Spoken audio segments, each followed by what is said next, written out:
A police officer in Naperville, Illinois, shot and killed a man who allegedly attacked him with a hatchet on Friday. Police say the incident started during a traffic stop. A second car pulled up during that stop, and a man came out of the second car and attacked the officer. Police are trying to determine whether the man in the car was somehow related to the person in the car they stopped.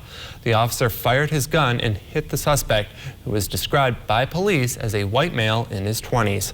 He was transported to a local hospital where he was pronounced dead. The officer, a 22-year veteran of the Naperville Police Department, was not injured in the incident. Police later released an image from the officer's body cam showing the confrontation and the hatchet in the suspect's hands. Explosions rocked the Ukrainian capital of Kiev on Sunday as it came under attack for the first time in weeks.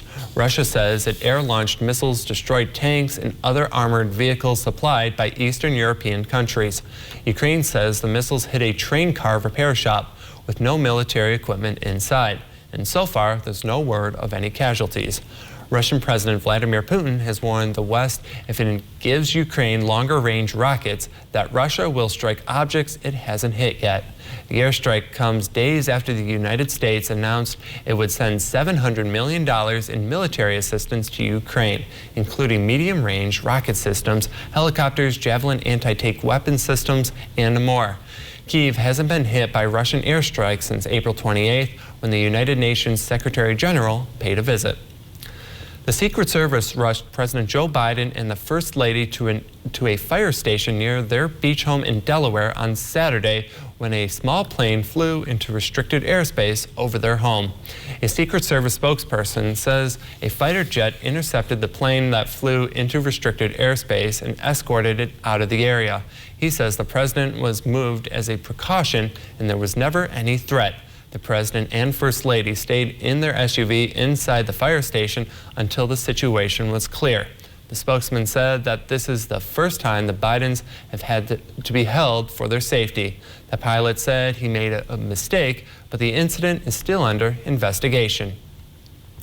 Congress could take action on new gun control legislation this week. A bipartisan group of senators began work in the wake of the mass shootings in New York and Texas. NBC's Bree Jackson has more.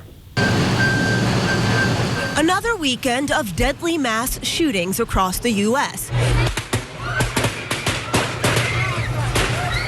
In Philadelphia, at least a dozen people were injured and 3 killed. We know ballistically that we had at least 5 different guns out there. A bipartisan group of senators began work on new gun legislation in the wake of recent mass shootings.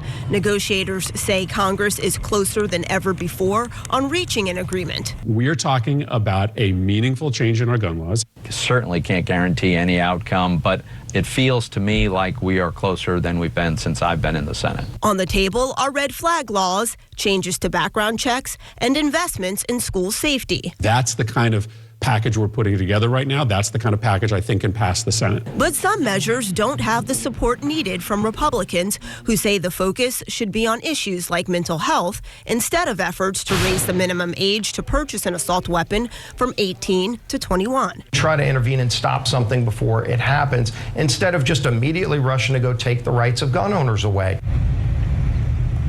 Lawmakers will hear the devastating personal toll of gun violence this week when parents and survivors of the mass shootings in Texas and New York testify before a House committee.